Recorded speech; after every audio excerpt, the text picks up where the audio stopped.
Apa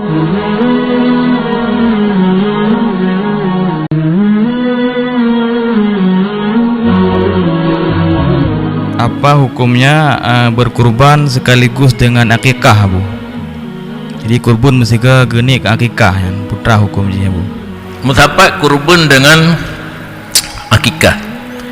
yang takalan kepada maksud kurban dan maksud akikah, karena punya istilah kamu buat na maksud li dzati na maksud li ghairi.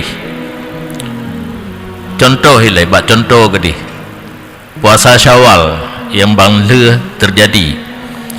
nyan tadang puasa Syawal nyan maksud li dzati nya handian kombinasi bersyarikat dengan puasa 6 puasa qada,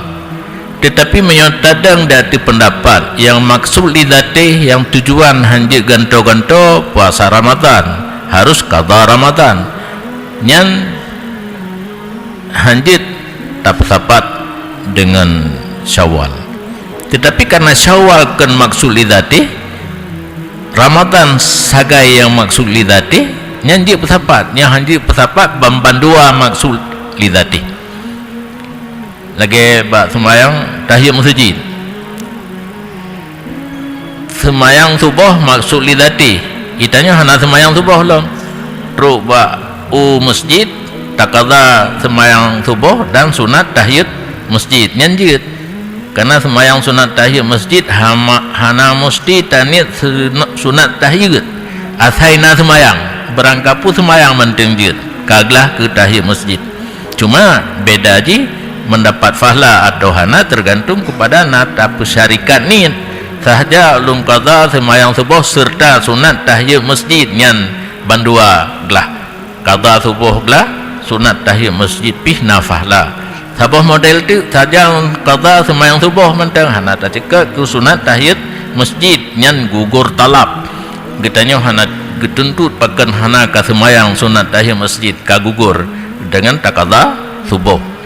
Akikah dengan kurban nyan bandua maksud li dzati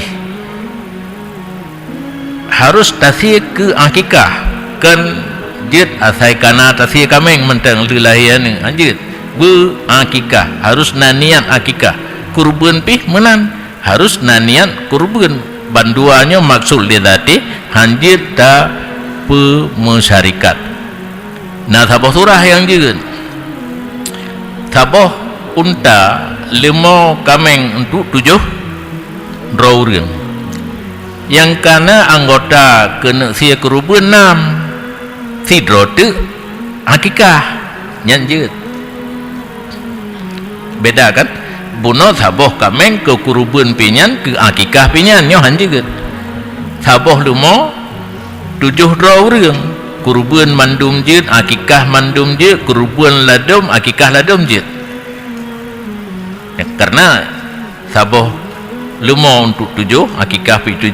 kurban pi 7 ladom kurban ladom akikah jeut bak saboh 5 yang hanjeut saboh kameng akikah nyan kurban nyan